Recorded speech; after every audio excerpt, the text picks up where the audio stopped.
योएल की किताब और दूसरे अध्याय और उसके 13 वचन में, अपने वस्त्र नहीं अपने मन ही को फाड़कर अपने परमेश्वर यहोवा की ओर फिरो, क्योंकि वह अनुग्रहकारी, दयालु, विलंब से क्रोध करने वाला, करुणा निधान और दुख देकर पछताने हारा है। आमीन, आमीन, हालेलुया। हालेलुया। हम लोग यहाँ पर देखते हैं प्रियो, परमेश्वर का वचन कहता है, देखिए पछताता क्यों है। प्रभु का वचन यहाँ पर स्पष्ट रीति से कहता है कि वो दुख देकर क्या करता है, पछताता है। और दुख क्यों मिलता है, आप बतलाइए, दुख क्यों मिलता है। हम बाइबल में देखते हैं इजरायली लोगों को परमेश्वर दुख क्यों दिए, गलती इसके नाम से, मूर्ति पूजा के नाम से, और कई ऐसे गलत काम जिसके कारण परमेश्वर उनसे क्रोधित होते थे और क्रोधित होकर उनको दंड दिया करते थे। Hallelujah, hallelujah. इसलिए यहाँ पर हम 12 पद से जब देखते हैं तो यहाँ पर उपवास के विषय में बातें किया गया है, पश्चाताप करने के लिए आह्वान। हालेलुया। 12 पद से पढ़ने में कोई अगुवाई करेंगे। तब ही यहोवा की यही वाणी है, अभी भी सुनो। हाँ, यहोवा की यही वाणी है कि अभी भी सुनो। उपवास के साथ रोते पीटते अपने पूरे मन से फिर कर मेरे पास आओ। परमेश्वर कहता है कि उपवास रखो और पूरे मन से फिरो, मेरे पास फिरो। कहाँ फिरना है, परमेश्वर की ओर फिरना है। परमेश्वर चाहता है कि बुराई को छोड़कर परमेश्वर की ओर फिरने की जरूरत है। आमीन। और इसलिए प्रभु का वचन कहता है, देखिए बुराई में फंसे होने के कारण लोगों को परमेश्वर क्या करते थे, उनको विपत्ति में डालते थे, है ना, दंड देते थे। कौन ऐसे माँ बाप है जो अपने बच्चों को गलत करे और उसके मम्मी पापा उसे ना डांटे, है कोई ऐसा? अगर मम्मी पापा उसका नहीं डांटता है ना, अगर बच्चे लोग गलत करते हैं और उसके मम्मी पापा नहीं डांटते हैं, तो मान के चलो वो उनके मम्मी पापा नहीं है, वो उसके दुश्मन है। बाइबल कहता है नीति वचन की पुस्तक में, समझ रहे हैं, उसका दुश्मन है, दुश्मन नहीं है। लेकिन इतना बात मान के चलिए कि वो अपने बेटी बेटाओं के गलतियों पर पर्दा डाल के अपने बेटी बेटाओं को बिगाड़ रहे हैं और उनको उस गहरे गड्ढे में डाल रहे हैं, दलदल में डाल रहे हैं, बुराई के दलदल में, पाप में डाल रहे हैं। इसलिए जब संसार के माता पिता अपने बच्चों को डांटते हैं तो हमारा स्वर्गीय पिता हमें क्यों ना डांटेगा, क्यों ना डांटेगा। इसलिए परमेश्वर जो है इसलिए डांटता है, इसलिए विपत्ति में डालता है कि मेरे बच्चे लोग उस बुराई से बाहर निकले, और मेरे पास फिर कर आए और मैं उन्हें आशीष दूँ। बोले आमीन, आमीन, आमीन। इसलिए प्रभु का वचन कहता है, अपने वस्त्र नहीं। देखिए पुराने नियम में हम देखते हैं कि उपवास रखने के लिए क्या कहता है, वस्त्र फाड़ टाट ओढ़ और रात में बैठ कर क्या करना है, उपवास रखना है, ऐसा करके बातें किया जाता है। लेकिन वो जो है उपवास जो है, वो वस्त्र फाड़ना जो है, ये जो है एक शारीरिक बात है। लेकिन यहाँ पर प्रभु का वचन कहता है कि वस्त्र नहीं, मन को ही फाड़। मन को ही फाड़ कर मतलब मन से पश्चाताप करना, ठीक है, दिखावटी नहीं बल्कि मन से पश्चाताप करके अपने परमेश्वर यहोवा की ओर फिरना है। आमीन, आमीन। क्योंकि वह अनुग्रहकारी, दयालु है। इसलिए फिरना है कि यदि आपने अगर बुराई किया है ना, आपने या किसी ने बुराई किया है, तो परमेश्वर के पास आप फिर कर आते हैं, पश्चाताप करते हैं, क्षमा मांगते हैं, मन को फाड़ कर यदि आप क्षमा मांगते हैं प्रभु से, तो वो परमेश्वर वचन में कहता है कि वो परमेश्वर अनुग्रहकारी और दयालु है। वो आप पर अनुग्रह करता है और दया करता है। जैसे इस धरती के माता पिता अपने बच्चों के लिए क्या करता है, अनुग्रह करता है, दया करता है ना। कितना भी गलती करने के बाद भी माँ बाप बच्चे लोगों को माफ़ कर देते, करते कि नहीं? वैसे ही परमेश्वर जो है हमारा स्वर्गीय पिता है, वो हमें माफ़ करता है और वो कहता है कि फिरो मेरे पास आओ। Hallelujah, hallelujah. फिर कर मेरे पास आओ, तब मैं तुम पर दया करूँगा, कहने का मतलब है। इसलिए प्रभु का वचन कहता है वो परमेश्वर अनुग्रहकारी है, दयालु है और विलम्ब से क्रोध करने वाला है। विलम्ब से क्रोध मतलब वो परमेश्वर जब क्रोध करेगा ना तो बड़ा है, और यदि तुरंत अगर विलम्ब करे, तुरंत यदि क्रोध करे तो कोई नहीं बचेगा। इसलिए परमेश्वर विलम्ब से क्रोध करता है। क्या करता है? विलम्ब से क्रोध करता है। विलम्ब मतलब धीरे से क्रोध करता है, आपको मौका देता है, सुधरने का मौका देता है, और उस मौके को यदि हम फायदा नहीं उठाते हैं, सुधरते नहीं हैं, तो क्या करता है? परमेश्वर अपने क्रोध को प्रकट करता है। हालेलुया। और देखिए, करुणा निधान परमेश्वर है, करुणा निधान, और दुख देकर पछताने हारा परमेश्वर है। वो दुख देकर क्या करता है? पछताता है। वो दुख देना, वो दुख आपको देना नहीं चाहता, लेकिन प्रभु का वचन कहता है, पत्री में हम देखते हैं तो परमेश्वर कहता है कि वो दुख देना नहीं चाहता है। लोग खुद अपने कारण से दुख में फंसते हैं, अपने कामों के कारण, अपने जितने बुराई के कारण लोग दुख में फंसते हैं। अर्थात परमेश्वर आपको दुख नहीं देता है, बल्कि आप स्वयं अपने आप को दुख देते हैं। समझ रहे हैं ना? स्वयं अपने आप को दुख देते हैं। इसलिए प्रभु का वचन कहता है कि फिर कर मेरे पास आओ। Hallelujah, hallelujah.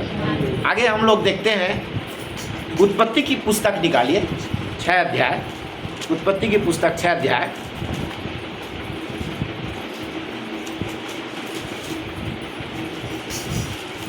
एक पद से पढ़िएगा। फिर जब मनुष्य भूमि के ऊपर बहुत बढ़ने लगे और उनके बेटियां उत्पन्न हुई, तब परमेश्वर के पुत्रों ने मनुष्य की पुत्रियों को देखा कि वे सुंदर है, और उन्होंने जिसको चाहा उसे विवाह कर लिया। देखिए, जिसको चाहा उसने क्या कर लिया? विवाह कर लिया। सुंदर है, अच्छा है ना? उन लोग शारीरिक सुंदरता को देखने लगे, आत्मिक सुंदरता को देखना नहीं, बल्कि शारीरिक सुंदरता को देखकर क्या किए? उन लोग बिगड़ गए, और जिसको चाहा उसको उन लोगों ने क्या कर लिया? शादी कर लिया। किन्ने शादी कर लिया? परमेश्वर के पुत्रों ने। आप जो है परमेश्वर के पुत्र हैं, आप परमेश्वर के बेटे बेटी हैं। और मनुष्य के पुत्र और पुत्री कौन है? जो लोग मसीह को नहीं जानते, उन लोग जो मसीह को नहीं मानते, जो सच्चा परमेश्वर को नहीं मानते, क्योंकि परमेश्वर आपको कहता है ना? यूहन्ना 1 अध्याय और उसके हम 12 पद में देखते हैं। पढ़िएगा, 1 का 12 पढ़िए, यूहन्ना 1 अध्याय और 12 पद। उसे साफ हो जाएगा परमेश्वर किसको अपना बेटा और बेटी कहता है। परंतु जितनों ने उसे ग्रहण किया, उसने उन्हें परमेश्वर की संतान होने का अधिकार दिया। अर्थात उन्हें जो उसके नाम पर विश्वास रखते हैं। आमीन। इसका मतलब है कि आप प्रभु को विश्वास करते हैं, प्रभु पर विश्वास करते हैं, तो आप परमेश्वर के क्या हैं? बेटे और बेटी हैं। ठीक है। और जो प्रभु को विश्वास नहीं करते, वो क्या है? मनुष्य के बेटे बेटी। हालेलुया। इसलिए यहाँ पर कहता है कि जब उन लोगों ने क्या किया, देखा कि सुंदर है, तो उन लोगों ने क्या कर दिया? विवाह कर लिया।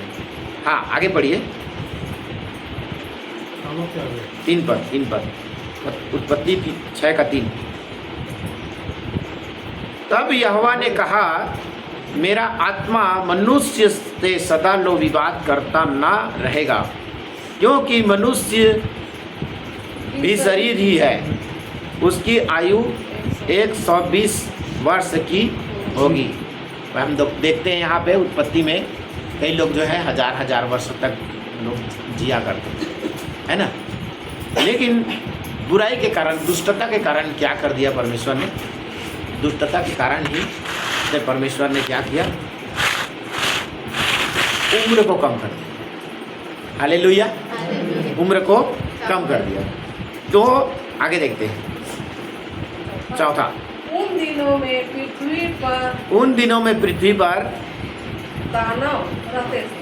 हाँ, दानव रहते थे। और इसके पश्चात जब परमेश्वर के पुत्र मनुष्य की पुत्रियों के पास गए, तब उसके द्वारा जो पुत्र उत्पन्न हुए वे शूरवीर होते थे, हाँ। जिनकी रीति प्राचीन काल से प्रचलित है।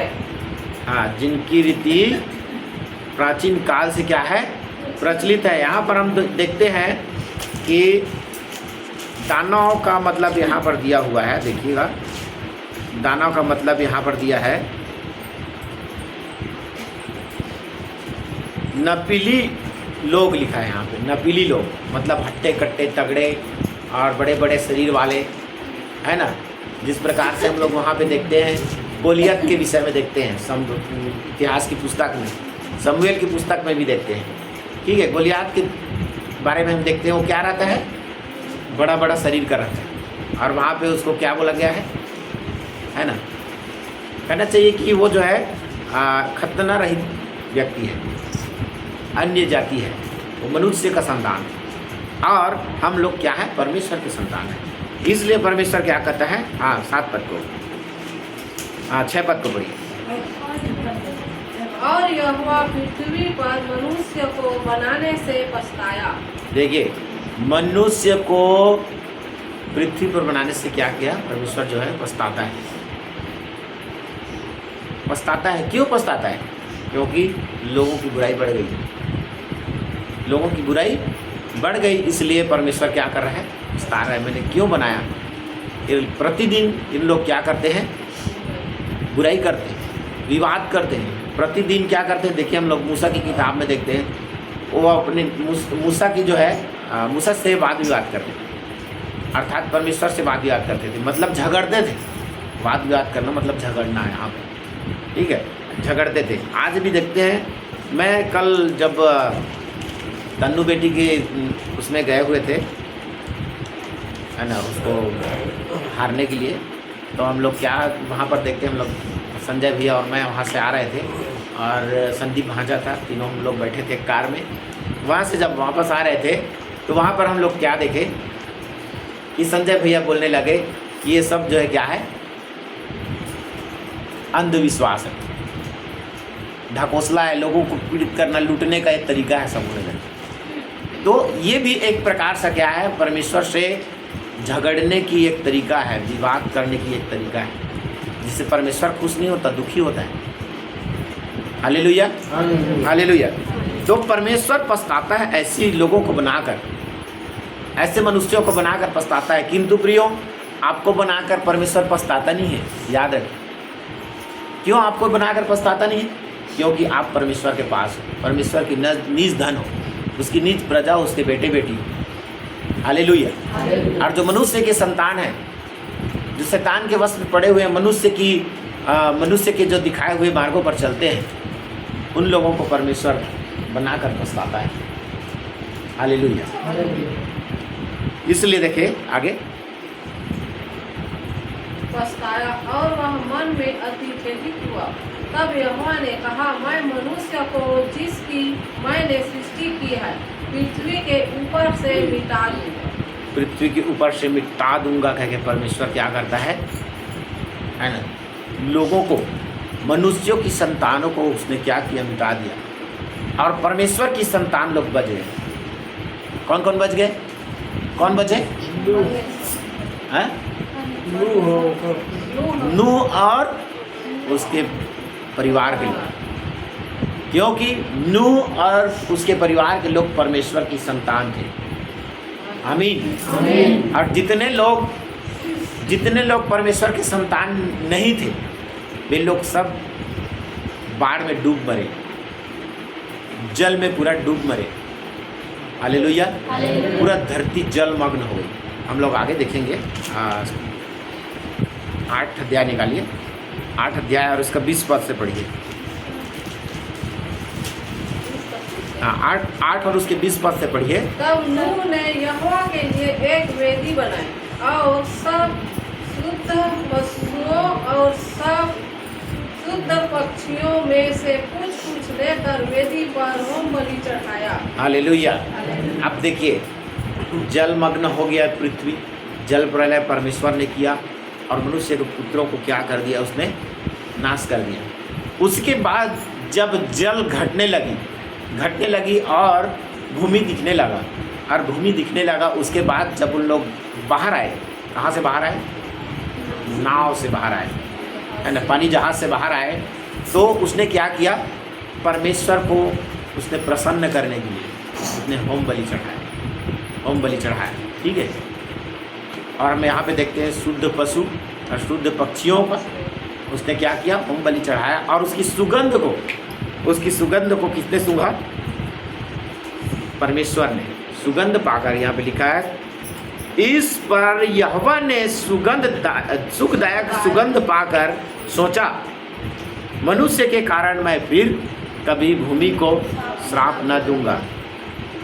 यद्यपि मनुष्य के मन में बचपन से जो कुछ उत्पन्न होता है वह बुरा ही होता है, तो भी जैसा मैंने सब जीवों को अब मारा है वैसा उनको फिर कभी ना मारूंगा।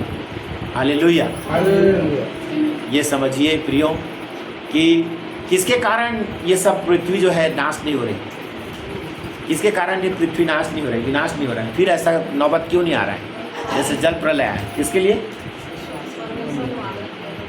परमेश्वर ने वादा किया है, ठीक है, लेकिन यहाँ पर देखिए विश्वासी के कारण, यहाँ पर विश्वासी के कारण जो है परमेश्वर जो है फिर से लोगों को प्रलय करके मारना नहीं चाहते। और विश्वासी कौन? नूह। और विश्वासी आप लोग भी हैं, हम लोग भी हैं। इसलिए प्रभु जो है आपको नूह के समान धर्मी ठहराया है। आमीन।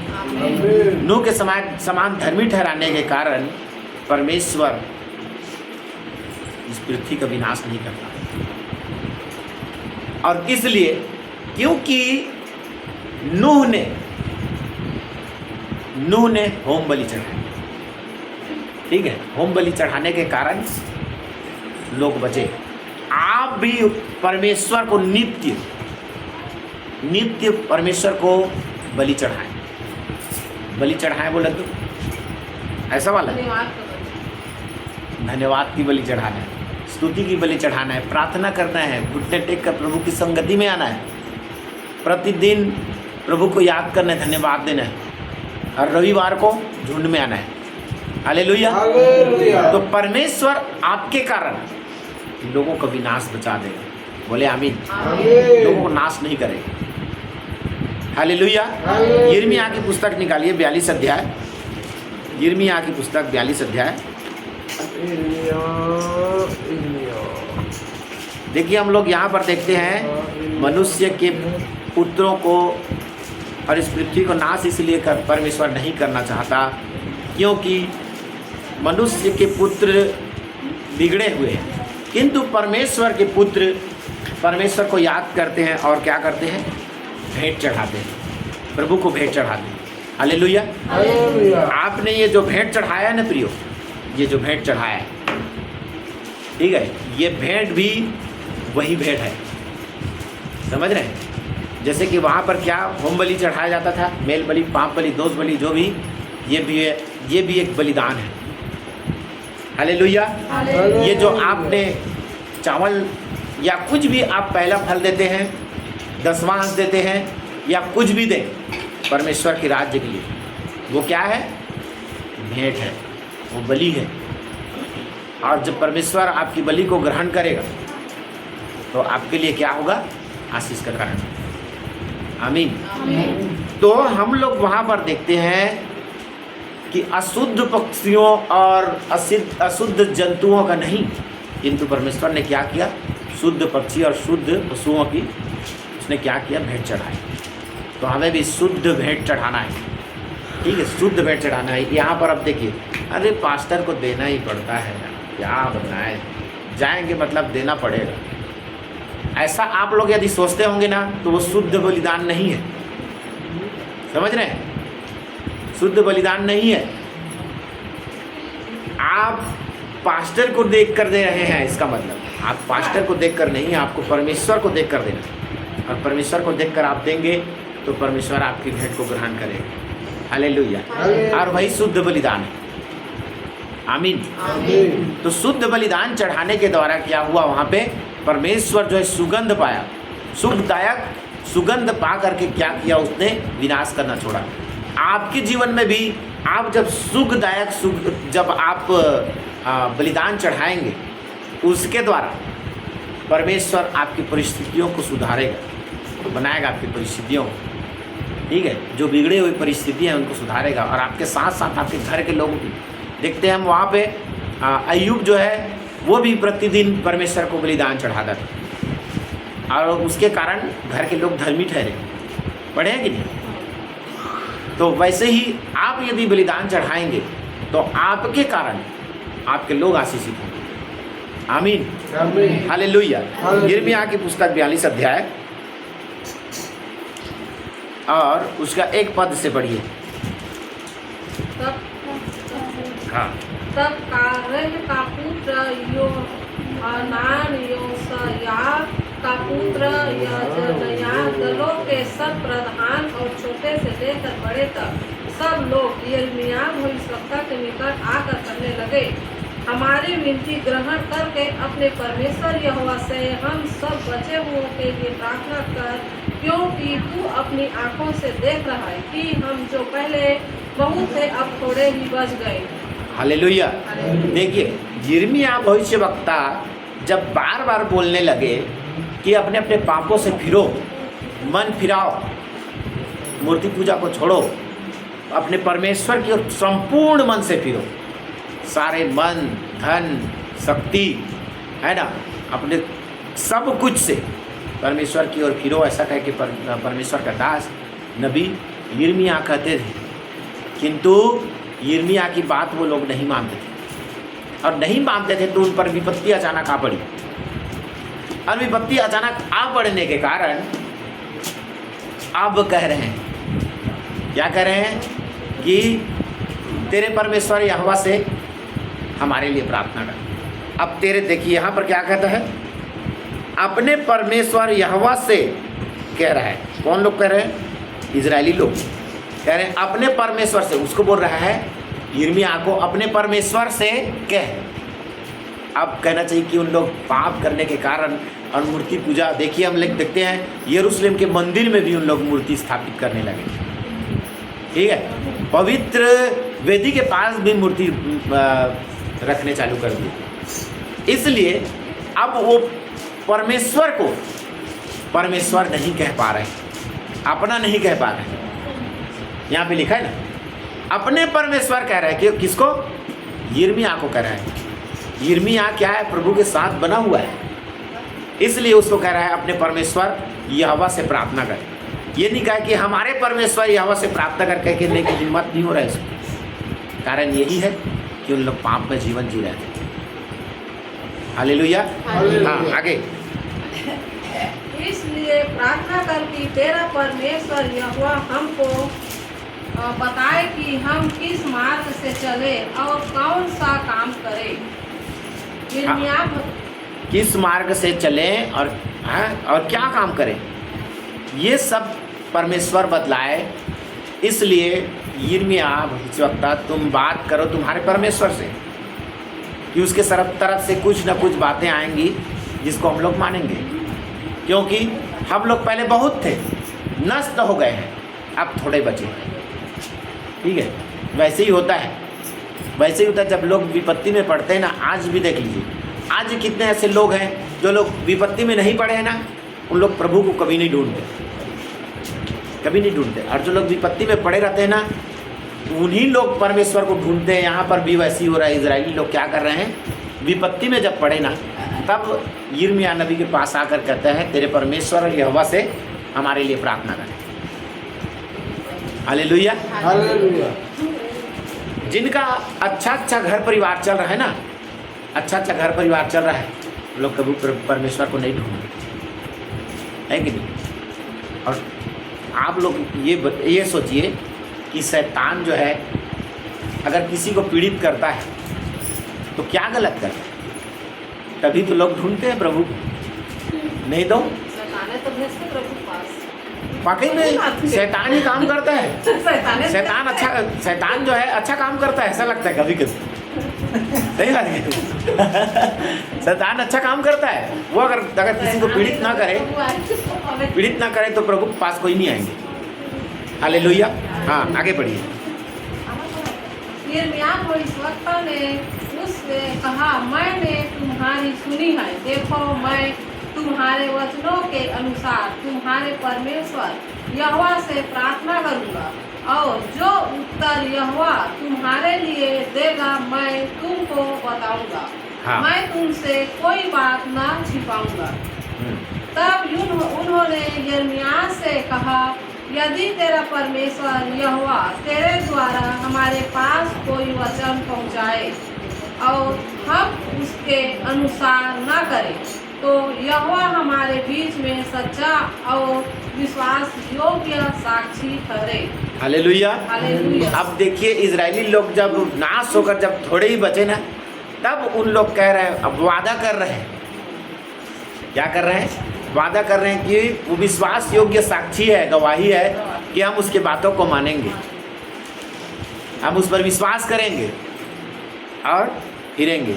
इस प्रकार से वादा करने लगे। हाँ, चाहे वह भली बात हो चाहे बुरी, तो भी हम अपने परमेश्वर यहोवा की आज्ञा जिसके पास हम तुझे भेजते हैं मानोगे, क्योंकि जब हम अपने परमेश्वर यहोवा की बात माने तब हमारा भला हो। हाँ, हम परमेश्वर यहोवा की बात मानते हैं तो हमारा भला होता है प्रिय, और यदि उसकी बात नहीं मानते तो क्या होता है? बुरा होता है। और कारण ये है कि हम ही परमेश्वर को हम अपने विरुद्ध में क्या करते हैं? गुस्सा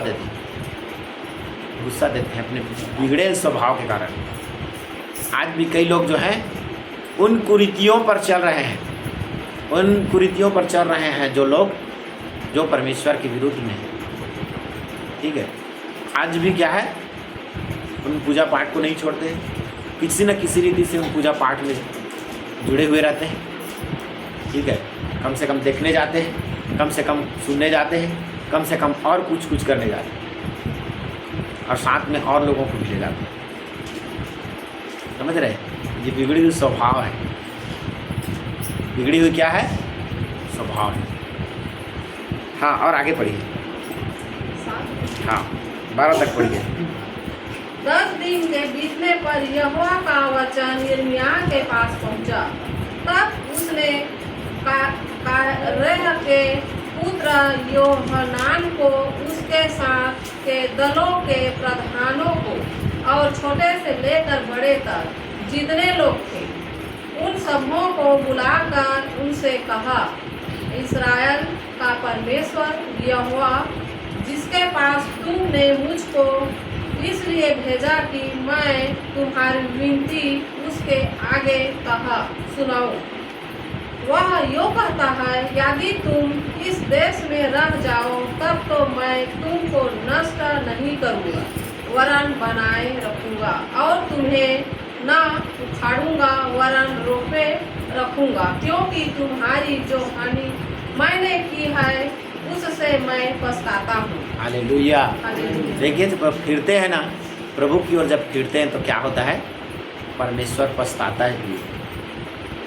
और वो उखाड़ के अगर फेंका है ना, तो वो रोपने के लिए भी क्या है?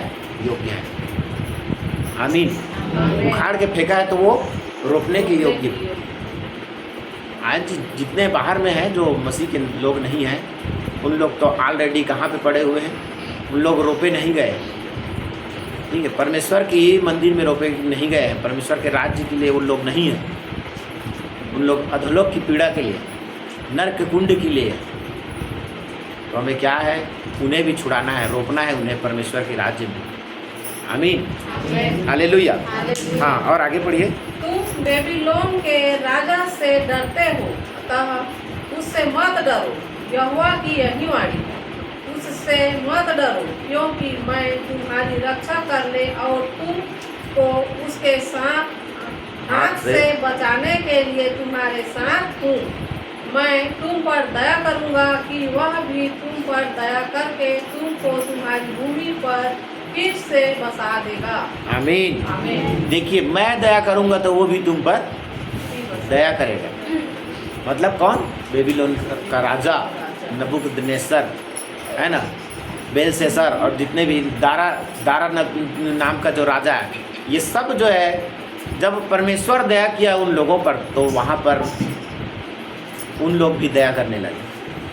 हालेलुया। विरोधी लोगों का भी हृदय परमेश्वर पिघला देता है। इसलिए प्रभु पे बने रहें, फिर कर रहे हैं, क्योंकि परमेश्वर जो है, परमेश्वर आपकी परिस्थितियों को जानता है और दुख देकर पछताने वाला परमेश्वर है। Hallelujah, hallelujah. आगे हम लोग देखते हैं भजन संहिता 1 अध्याय और 145 नहीं, 1 अध्याय नहीं, विलाप गीत निकालिए। विलाप गीत 3 अध्याय, विलाप गीत 3 अध्याय। इधर ही देखिए, पीछे तरफ देखिए जहाँ है अभी। 3 अध्याय 31 और 32 पद पढ़िए। क्योंकि प्रभु मन से सर्वदा उतारे नहीं रहता। देखिए, प्रभु मन से सर्वदा उतारे नहीं रहता। चाहे वह दुख भी दे तो भी अपनी करुणा की बहुतायत के कारण वह दया भी करता है। आमीन। तो परमेश्वर दुख देकर पछताता है, और दुख देकर पछताने वाला परमेश्वर है। वह अपनी करुणा की बहुतायत के कारण दया करता है। वो दयालु परमेश्वर है। हालेलुया। वो दयालु परमेश्वर है, इसलिए अब तक आप और हम जीवित हैं प्रियो। हम मिट नहीं गए, परमेश्वर की महान करुणा का फल है। Hallelujah, hallelujah. निकालिए यिर्मयाह, आइए फिर से यिर्मयाह की पुस्तक और उसके 50 अध्याय, 50 अध्याय और 6 और 7 पद को पढ़िए।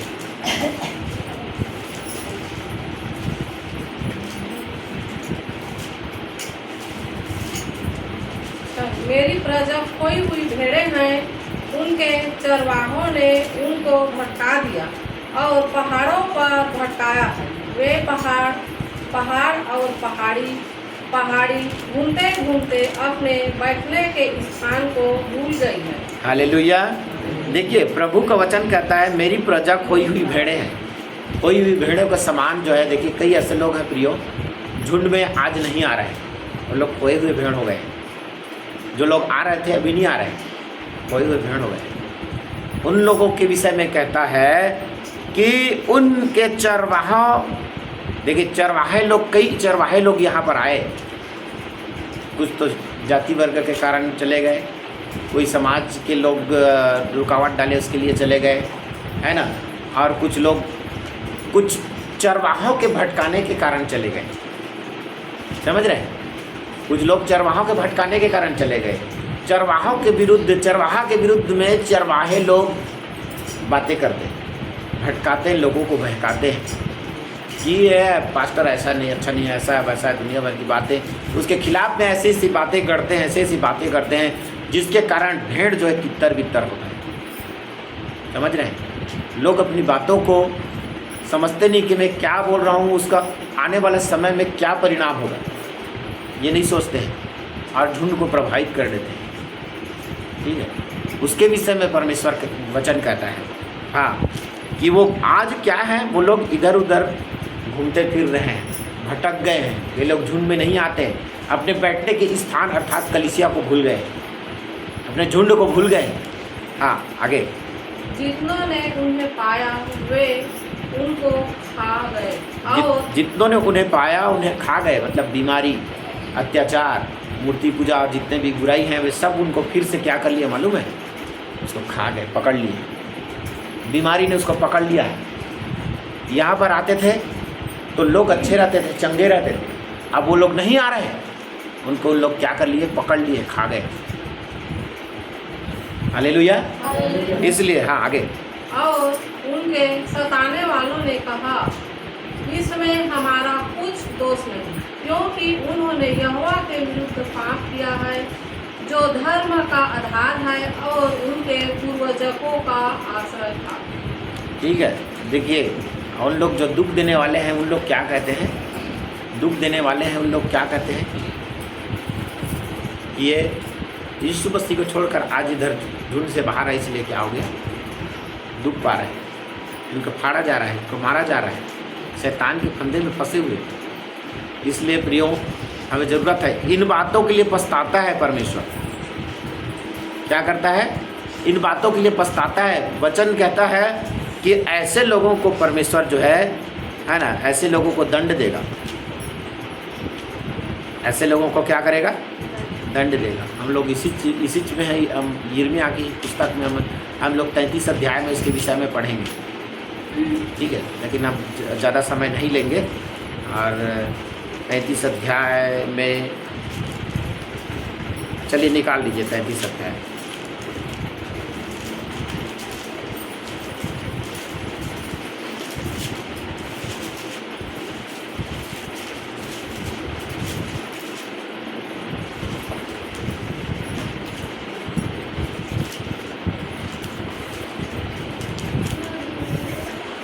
Hallelujah, hallelujah. यहाँ पर वचन में लिखा है,